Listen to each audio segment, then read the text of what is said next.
J'aime le mois de septembre. Je ne sais pas vous. C'est le moment où je me dis, j'ai eu ma dose de chaleur. Je suis prêt pour un peu de fraîcheur. C'est pas encore pour aujourd'hui, mais ça va venir. Je vais pouvoir faire le prophète. Il fera froid plus tard. Ouais. C'est une grande prophétie, hein? C'est le moment où tout le monde part à zéro.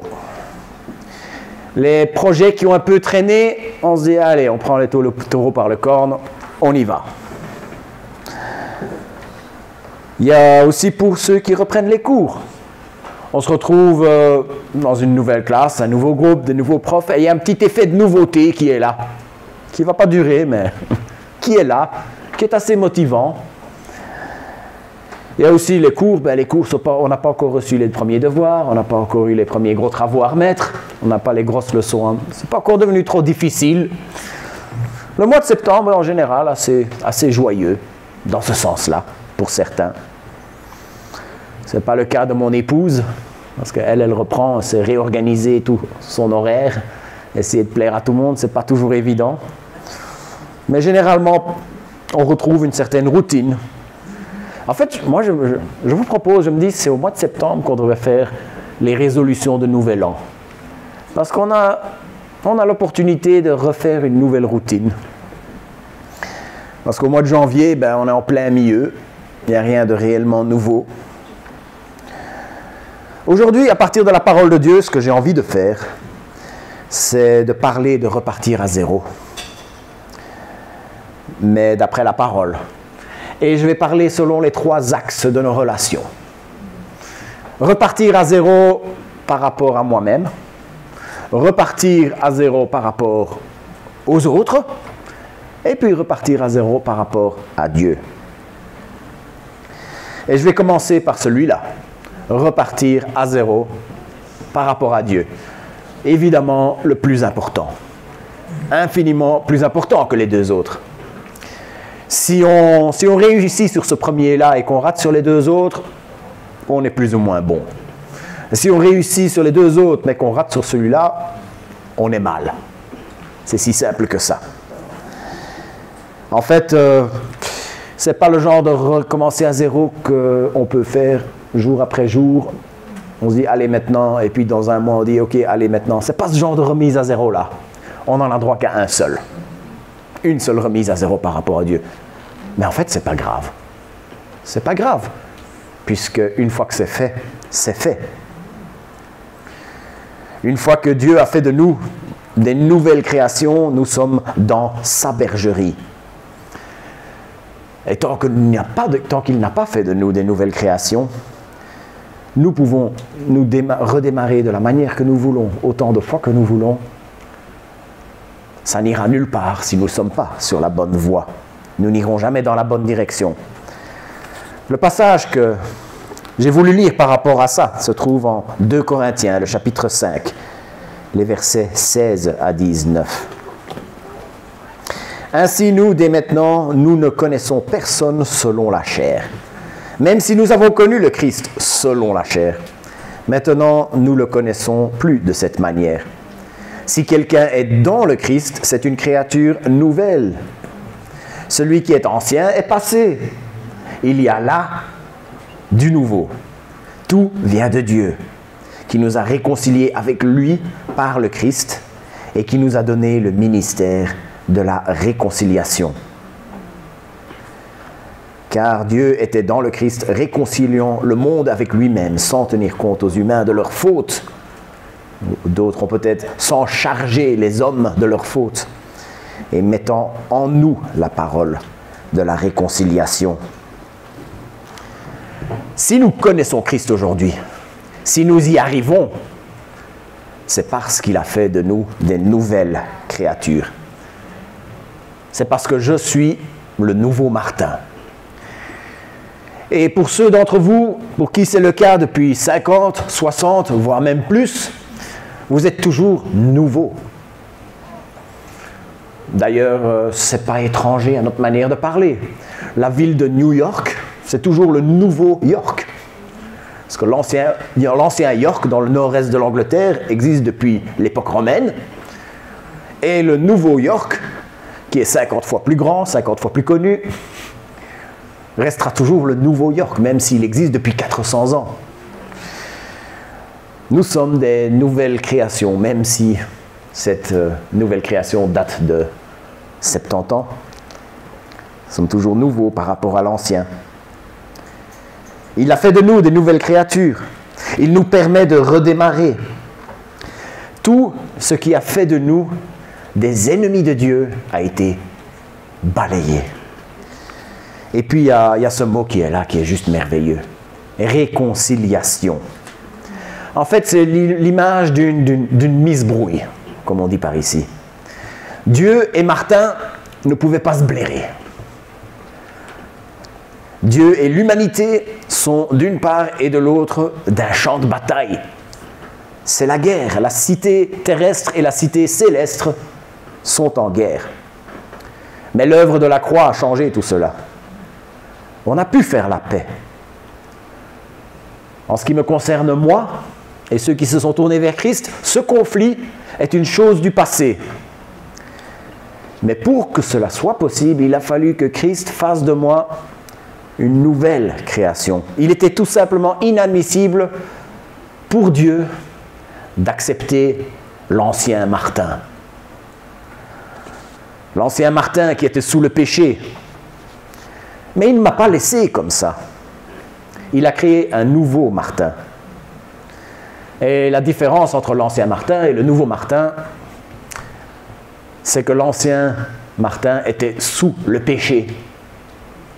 Le nouveau Martin est sous le sang de Christ. Et c'est ainsi que je suis réconcilié avec lui. Nous sommes réconciliés avec lui. Nous portons, d'après ce passage, la parole de la réconciliation. La parole de la réconciliation, ce merveilleux message comme quoi la paix entre Dieu et l'homme est une chose possible. Est une chose qui est accessible à tous. Elle nous attend. Et c'est ce merveilleux message que j'ai pour toi aujourd'hui, si tu ne l'as pas encore choisi. Si tu ne l'as pas encore entendu, ben je suis content d'être le premier à te le dire.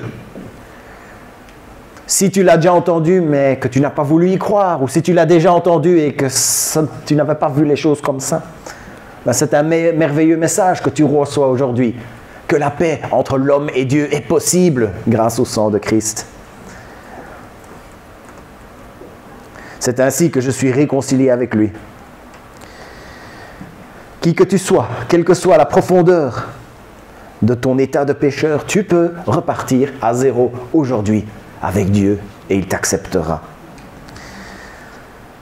J'ai lu un livre plusieurs fois quand j'étais petit. C'était le voyage du petit pèlerin, la version pour enfants. Je crois que je l'ai lu 3 fois quand j'étais enfant. Et puis quand j'ai grandi, j'ai lu une fois la version originale dans un très vieux livre. C'est un livre du XVIIe siècle par John Bunyan. C'est une histoire vraiment très très symbolique. C'est presque écrit comme une mythologie. Et c'est toute la vie chrétienne qui est représentée par un voyage. C'est un chrétien qui est en route vers la cité céleste et qui passe par des épreuves, qui passe par des tentations. Il y a des gens qui viennent pour essayer de lui en empêcher, etc. Et si je reprends ce livre, c'est parce qu'il y a un aspect qui m'a marqué quand j'étais petit. C'était le fait que pour arriver sur cette route, il n'y avait qu'un seul moyen. Il appelait ça, moi je l'ai lu en anglais, le wicket gate, c'est-à-dire le guichet. C'était le mot, c'était une toute petite porte, tout juste assez grande pour que lui puisse passer avec son fardeau. Il portait un fardeau au début du livre. Il a su. Et c'était la petite porte par laquelle il fallait passer. C'était le pas que ce héros, qui s'appelait justement chrétien, devait passer pour se retrouver sur la voie vers la cité céleste, pour se trouver sur la bonne voie. En fait, c'était le passage obligé pour entrer et redémarrer à zéro avec Dieu. C'est le passage obligé pour pouvoir démarrer sur le voyage de la vie chrétienne. Ce n'est pas un voyage facile. Ce n'est pas un voyage confortable, mais la destination qui est au bout, la cité céleste, ça vaut tout ce qu'on pourrait perdre. Infiniment plus que tout ce que nous risquerions de perdre.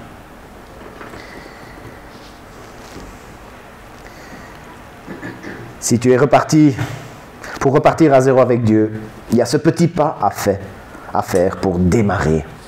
Passer par la petite porte, le guichet, pour démarrer ta vie nouvelle avec Dieu. Il suffit de dire « J'accepte le pardon de mes péchés que tu m'as offert par le sacrifice de Jésus à la croix. Sois le maître de ma vie. » Et le voyage va pouvoir démarrer.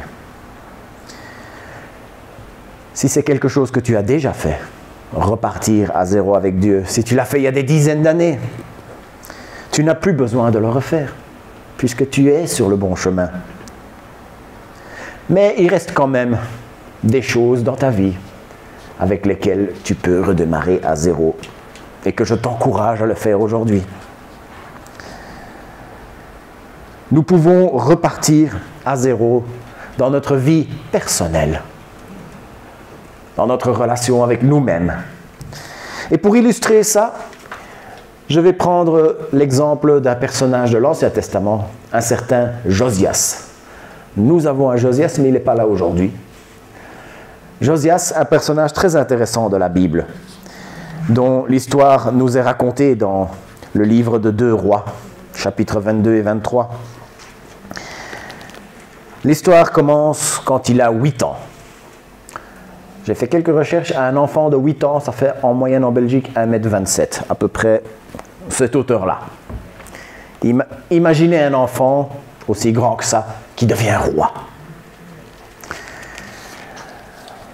Plus tard, dans sa 18e année, alors 8 plus 18, ça fait 26, je vous ai dit, je suis fort en maths. À l'âge de 26 ans, il décide de rénover le temple. Et il y avait de l'argent qui avait été amassé dans le temple, et il a donné l'ordre. Je veux que cet argent soit donné à des menuisiers, à des maçons, etc., pour qu'ils puissent faire le travail de rénovation. Et il envoie un homme qui s'appelle Shaphan pour annoncer cela au grand prêtre. Et voilà un peu je vais lire quelques passages qui sont dans 2 Rois 22 et 23. Après avoir reçu ce message, le grand prêtre annonça à Shaphan, le secrétaire, « J'ai trouvé le livre de l'enseignement dans la maison du Seigneur. » Hilkia, c'était le grand prêtre, donna le livre à Shaphan qui le lut. Puis il retourna faire son rapport au roi. Les prêtres, dit-il, ont remis l'argent qui se trouvait dans la maison du Seigneur aux responsables des travaux chargés des réparations. Donc voilà. C'est arrangé, l'argent est arrivé dans les bonnes mains, les travaux vont commencer. Puis il ajouta, « Le grand prêtre Hilkia m'a donné un livre. » Et il le lut devant le roi. Un peu de contexte historique. J'aime bien l'histoire, j'espère que vous aussi. Le temple de Salomon avait été construit plus ou moins vers 950 avant Jésus-Christ. Le règne de Josias, c'est plus ou moins autour de 600 ans avant Jésus-Christ. Encore une fois, un rapide calcul, c'est que le temple, c'était un bâtiment qui devait avoir à peu près 350 ans. Pour vous donner une petite idée, c'est l'âge de la plupart des bâtiments sur la grande place de Bruxelles. Un bâtiment de 350 ans, et puis il faut aussi savoir que entre le temps de la construction de ce temple et le temps de Josias, il y a eu 15 rois différents qui se sont succédés. Et que à peu près la moitié de ces rois étaient mauvais, on va dire. Mauvais dans le sens où ils n'obéissaient pas le Seigneur, ils ne craignaient pas Dieu. Et non seulement ils ne le craignaient pas, ils désobéissaient dans la mesure où ils se tournaient vers d'autres dieux, vers des faux dieux, le dieu des pays étrangers. Et c'était le cas du père de Josias, c'était le cas du grand-père de Josias. Ce qui représente sur ces deux règnes-là 57 ans. Donc si on rajoute encore les 18 ans du règne de Josias jusque-là, Vous imaginez un bâtiment qui a été négligé pendant 75 ans. Quand moi et Anne sommes entrés dans la maison où nous vivons maintenant, elle avait été négligée pendant 20 ans et certaines parties de la maison bien plus longtemps. Et je peux vous assurer, c'était pas triste. Et les gens qui étaient là avant nous, elle a toujours été habitée, notre maison. Mais les gens qui étaient là avant nous vivaient dans 2 pièces. Alors le reste de la maison, faut pas demander. Ça sentait pas très bon. Il y avait beaucoup de livres, beaucoup d'articles de journaux, mais quand je les prenais en main, ils se décomposaient. J'en ai lu 2, 3. Il n'y avait rien d'intéressant. J'ai fini par tout jeter.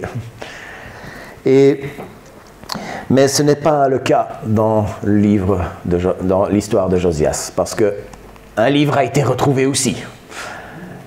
Et heureusement, il ne s'est pas décomposé. Ils l'ont lu, et voici la réaction qu'il y a eu à ce moment-là, quand Josias apprend tout cela. C'est un peu comme on voit dans les films. « Qu'est-ce que j'ai fait ?» Lorsque le roi entendit les paroles du livre de la loi, il déchira ses vêtements. Le roi donna cet ordre à Hilkia le prêtre, à Ahikam le fils de Shaphan, à Akbor le fils de Miché, à Shaphan le scribe et à Asaya le serviteur du roi. Allez consulter le Seigneur pour moi, pour le peuple et pour tout Juda au sujet des paroles de ce livre qu'on a trouvé, car grande est la fureur du Seigneur.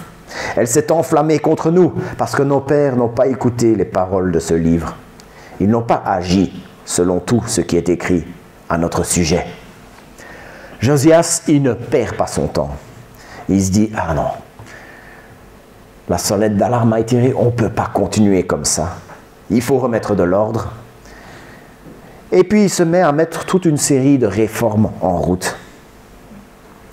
Encore une chose qu'il faut savoir, c'est qu'à peu près la moitié des rois avaient été bons, suivaient le Seigneur, et l'autre moitié des rois, donc sur les 350 années auparavant, ils désobéissaient carrément au Seigneur. Mais même ceux qui craignaient Dieu, même ceux qui étaient obéissants, ils servaient Dieu à Jérusalem, mais partout dans la campagne, dans les autres villes, il y avait toutes sortes de temples, de lieux où on adorait d'autres dieux. On appelait ça les hauts lieux. Et jusqu'à Josias, aucun roi n'avait eu le courage ou la motivation de détruire. Josias a été le premier à avoir poussé les réformes jusque-là, à se dire il faut aussi détruire toutes ces choses qu'il y a en dehors de la ville. Et c'est assez surprenant, dans la Bible, si vous lisez d'une couverture à l'autre, quelque chose que je vous conseille de le faire, mais de pouvoir avoir quelqu'un à qui vous pouvez poser des questions en le faisant. Vous allez vous rendre compte que parfois on peut passer plusieurs dizaines d'années en donnant vraiment très peu de détails sur certains grands événements, et puis sur certains événements plus petits, on va donner énormément de petits détails. On va passer beaucoup de temps à tout expliquer. Et c'est le cas ici. Les réformes de Josias. Il explique comment il a détruit ces hauts lieux. Il explique comment il s'est assuré qu'il n'allait plus pouvoir les réutiliser, etc. Il a aussi réinstauré la fête de la Pâque. Et il a fait quelque chose qui n'avait pas été fait depuis des siècles. Ils avaient vraiment au tout début, ils l'ont fait un petit peu, puis ça s'est très vite arrêté. Celui de fêter la Pâque en passant la nuit dans des petites tentes. Est-ce que la position de Josias est-elle la même que nous aujourd'hui? Oui et non. Je vais commencer par le non. Il y a quand même quelques différences que je veux bien admettre, mais ce n'est pas une raison pourquoi nous ne pouvons pas prendre exemple sur lui et de faire des réformes dans nos vies à nous. Il y a quelques grosses différences. Dieu, en fait, n'a seulement retenu parce qu'il y avait un châtiment qui attendait à cause des désobéissances de ses pères. Et ce que Dieu a fait, il n'a fait que de retarder ce châtiment. Donc il dit, tu ne le verras pas de ton vivant. Il a attendu la mort de Josias, qui est mort quand même assez jeune. Et c'est son successeur qui, lui, s'était mis à désobéir au Seigneur. C'est lui qui a vu le premier déferlement du châtiment divin. L'occupation, ce n'était pas encore Babylone, c'était d'abord par Égypte, le premier à venir apporter la première oppression. Moi, je reste persuadé que si ses successeurs avaient été obéissants au Seigneur, les choses se seraient passées autrement.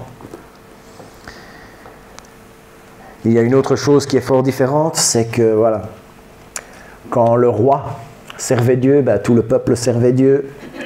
Quand le roi ne servait pas Dieu, le peuple ne le faisait pas non plus. Et puis, c'est le peuple entier qui allait payer le prix pour les désobéissances. Et quand je vois comment Dieu agit, Dieu n'a jamais changé. Mais il a changé la manière d'agir. On voit qu'il est dit dans le livre d'Ézéchiel que les fils, on ne leur chargera pas des fautes de leur père. Il est aussi dit dans le Nouveau Testament que chacun s'examine lui-même. Et de là, c'est pour ça que je ne crois pas forcément au châtiment collectif de la part de Dieu. Et c'est pour ça que je pense que je peux vous rassurer aujourd'hui. C'est que nous sommes responsables par rapport à notre péché et pas forcément par rapport au péché des autres. Dieu ne va pas punir toute une église à cause du péché d'une seule personne. On a déjà bien assez de choses pour lesquelles on peut s'inquiéter. Nous n'avons pas à nous inquiéter de ça. Dieu ne va pas punir toute une église à cause du péché d'un pasteur, même si ça peut parfois faire des dégâts. Ça peut faire des dégâts quand il y a un péché vraiment grave dans une église. Mais ce n'est pas le châtiment divin, ce sont juste les conséquences d'un mauvais acte qui, selon moi, sont deux choses différentes.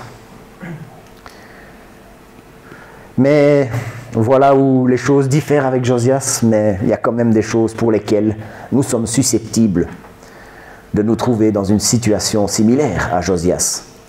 Et que ce que Josias a fait, nous allons pouvoir le faire à notre niveau. Nous allons pouvoir le faire à notre échelle. Il n'y en a pas grand monde entre nous qui avons tout un peuple sur notre responsabilité. Mais nous pouvons quand même apporter des réformes, nous pouvons nous examiner nous-mêmes. Nous pouvons être responsables de nos fautes et aussi porter le fruit des réformes que nous faisons dans nos propres vies. Quand on entend sonner la sonnette d'alarme de Dieu qui nous dit « Ce truc-là que tu fais », ça me rend triste. Il est temps de redémarrer à zéro avec soi-même et avec notre relation avec Dieu. C'est une réalité. Toute personne qui appartient à Christ est devenue une nouvelle créature. Tout le monde le sait, que quand on attriste le Seigneur, on le sait. Nous savons que quand quelque chose attriste le Seigneur, et si nous sommes réellement devenus des nouvelles créatures, c'est quelque chose que nous voulons éviter, c'est quelque chose pour lequel nous voulons travailler. Si nous attristons le Seigneur, ça nous attriste. Et que cela soit une motivation pour apporter des réformes dans nos vies, des réformes radicales parfois, comme dans le cas de Josias. Les bontés de notre Dieu se renouvellent chaque matin. Redémarrez à zéro avec Dieu aujourd'hui dans vos vies personnelles. Et si vous avez déjà chuté 20 fois, eh bien, ce n'est pas en baissant les bras que vous allez y arriver. Relevez-vous 21 fois. Et redémarrez à zéro avec Dieu pour vous-même. J'ai parlé de l'axe entre l'homme et Dieu, entre l'homme et lui-même. Non, je vais parler redémarrer à zéro par rapport aux autres. Et pour cela, un verset qui parle très bien. Proverbe 29, 22 nous dit ceci. Un homme coléreux provoque des disputes. Un homme furieux fait beaucoup d'offenses. Et je crois qu'il est important dans nos vies de très régulièrement se poser la question, est-ce que je suis en train de devenir cet homme-là? Il faut se poser la question régulièrement. Est-ce que je suis en train de devenir cet homme-là? L'homme coléreux qui provoque des disputes, l'homme furieux qui fait beaucoup d'offenses. Combien de temps perdu quand on choisit de s'accrocher à notre indignation, à sa colère. En fait, aujourd'hui, c'est devenu socialement acceptable, même encouragé, de s'accrocher à son indignation. Il y a un terme qui est apparu aux États-Unis, l'indignation récréative. Les gens se retrouvent et s'indignent contre quelque chose en commun. D'ailleurs, ça arrive ici aussi. Tout à fait. Et on devient amis avec des gens et on est unis par une indignation. On se croit la victime de quelque chose et on se donne le droit de faire toutes sortes de choses. Toutes choses. Lynchage sur les réseaux sociaux. Détruire la carrière des gens devient justifié quand on est indigné. Même parfois commettre des actes de violence. En fait, on tire un certain plaisir inavouable de la colère.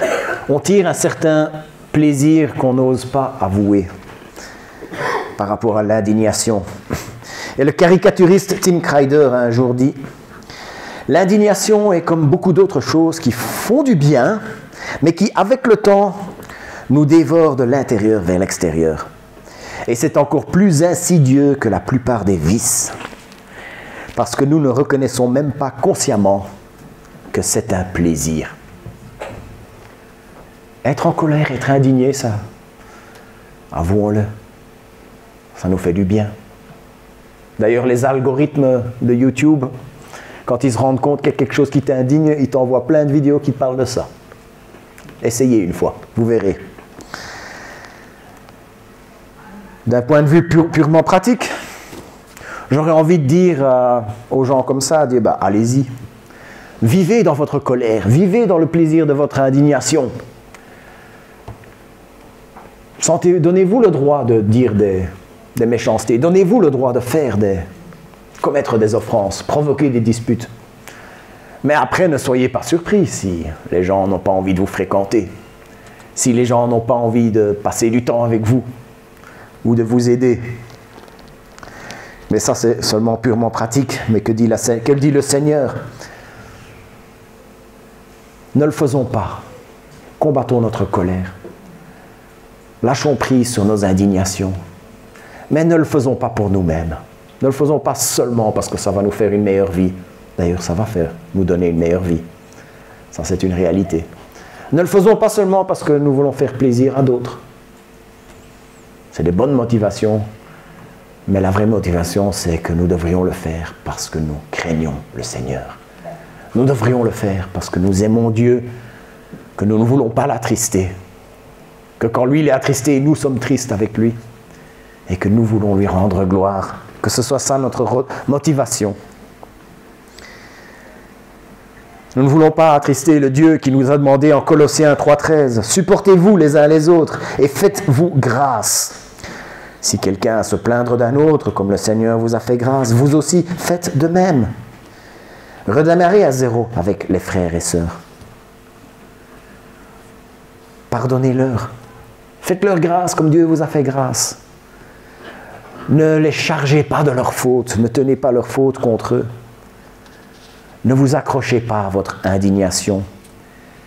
Et aujourd'hui, redémarrez à zéro par rapport aux autres. Je vais le faire moi-même, là devant vous. Si jamais j'ai manqué d'attention vis-à-vis de quelqu'un, je vous demande pardon. Si jamais j'ai été indélicat, maladroit, ou dit quelque chose que je n'aurais pas dû dire, je vous demande pardon. Et je vous promets de continuer à faire de mon mieux, de respecter, d'accomplir mon rôle de berger. Et je ne dis pas ça parce que vous allez voter dans 3 semaines. Je le dis parce que je mets en pratique ce que je prêche. Et je suis prêt à faire grâce à tous ceux qui auraient fait des choses qui ne m'auraient pas plu, des choses qui en soi ne sont pas mauvaises. La seule chose qui était embêtante, c'est que ça ne m'a pas plu. Ils avaient peut-être même le droit de faire ce qu'ils ont fait, je ne sais pas. Il n'y a que le Seigneur qui sait, mais je pardonne. Je pardonne aujourd'hui et je redémarre à zéro. Faisons-le tous.